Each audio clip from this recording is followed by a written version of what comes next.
Before we talk about the little reflection today on the first reading, just a little quick insights about a couple of the things from the gospel. You recognize, of course, that when we come to receive Eucharist, Lord, I'm not worthy that you should, and this is where it comes from, as you probably remember. None of us are worthy to receive Eucharist, but the good Lord is so great, he welcomes us in our unworthiness. Always be prepared, of course, spiritually to receive the Eucharist.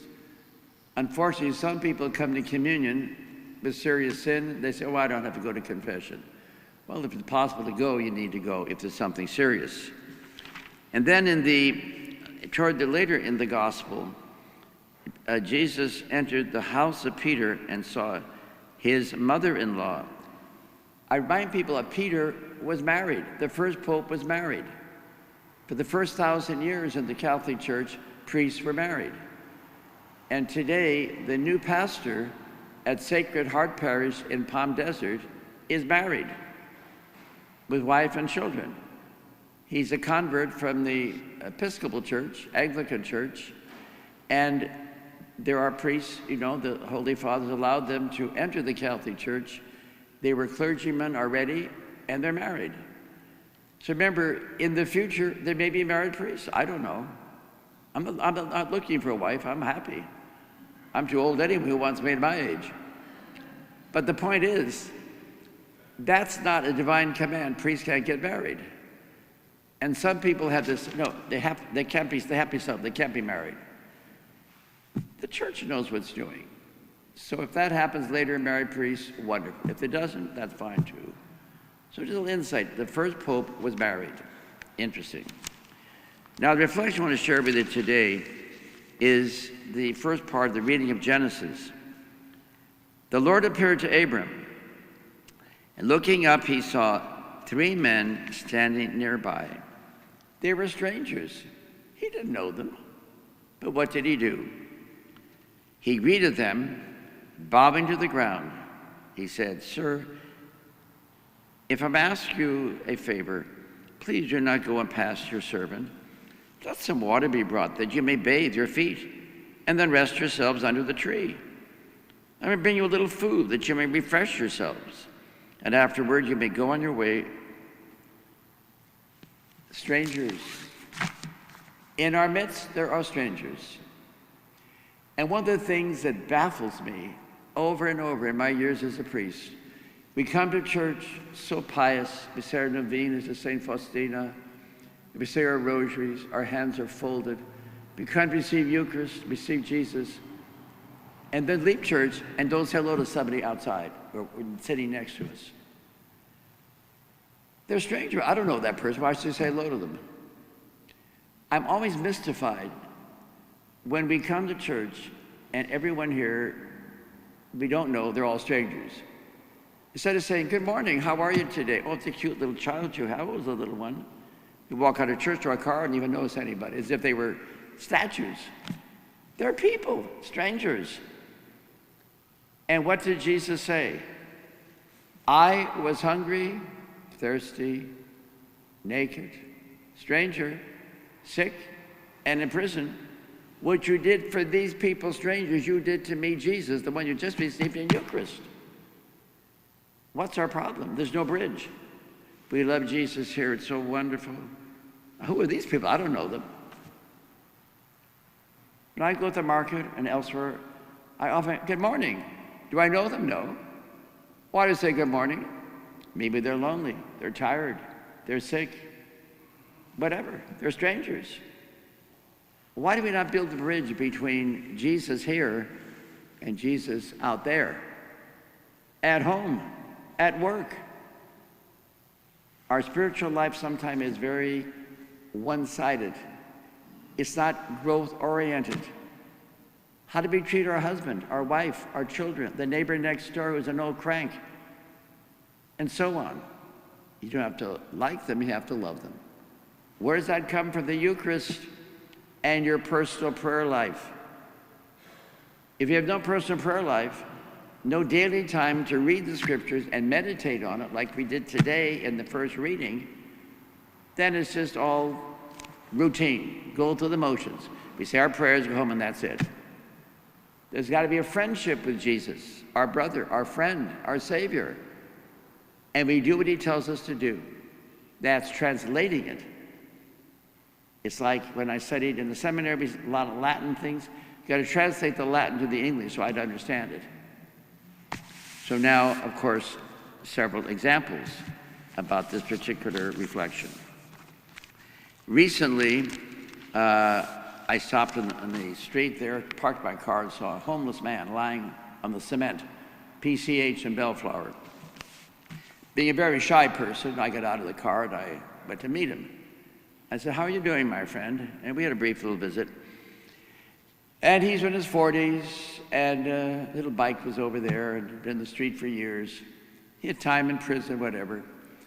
And I said, "Can I give you a little money to get some food or something?" He said, "No." He said, "Let me give you something." He gave me 5 gold coins, $1 each. And they weren't fake. I brought them to the bank and they were real. He gave me money.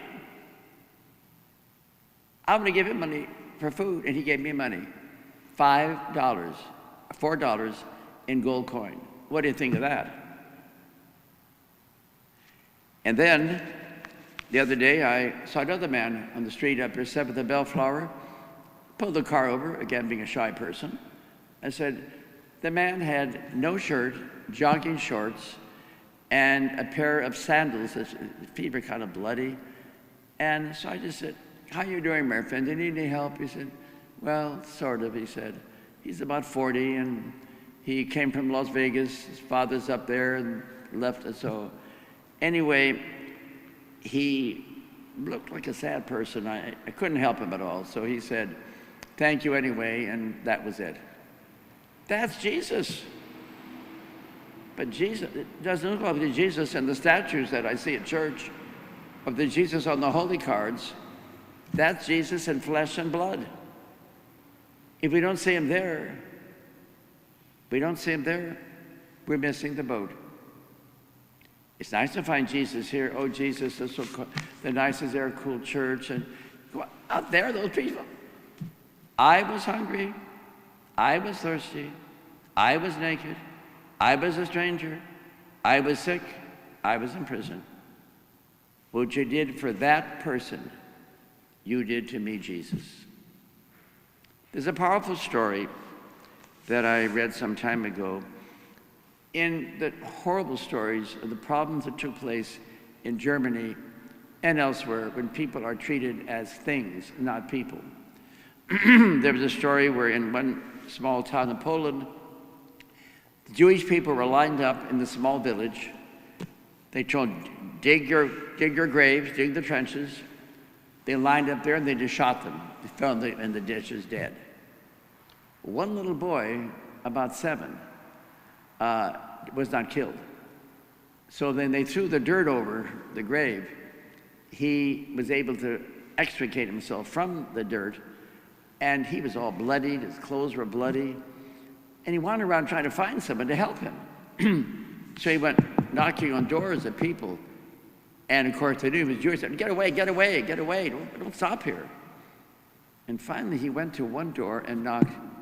This older lady came in. "Go away," and he said, the boy said, "Don't you recognize me?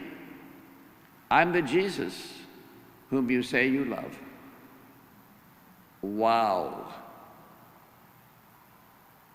So she embraced him and brought him into her house and took care of him. And what does Jesus say in the gospel today? The very end, he said, "I say to you, no one in Israel have I found such faith." It takes faith to look beyond the flesh, the dirtiness, the grubbiness, the long hair, the attitudes. That's where he lives, my friends. Until you find him there, religion is a thing you do. It's just a, wind up, go to church, go home, and that's it. I hope today the Spirit touches you as it touches me each and every day. And finally, I just have to tell you real briefly this little story too. Our book that I read, this lady said, I was lying on a blanket in Bicentennial Park. A woman approached me carrying a multitude of bags. She talked first to herself and then to me. She approached me and asked if I had $1 to spare. And she said, the lady said, I have nothing to give you, and not $1, not a dime. The woman paused, looked down at me, cupped my hands over my eyes to shield them from the sun, and I focused on the shadow of her. She put down her bags, shuffled through her jeans. Look here, she said. God have mercy on me when I don't have something to give. Let me help you out. She pulled out a worn $1 from her jeans, a $1 that had seen some things, and rattled her coins from half a dozen pockets. For you, she said. I started to protest. She pulled up her pant leg, showed me her metal leg, trailed by her metal foot. Lost it in a wreck, she said. All I have to do is show people my leg. I tell them my story, and I get $1. Find Jesus, sisters and brothers. He's here and out there, not just here or there.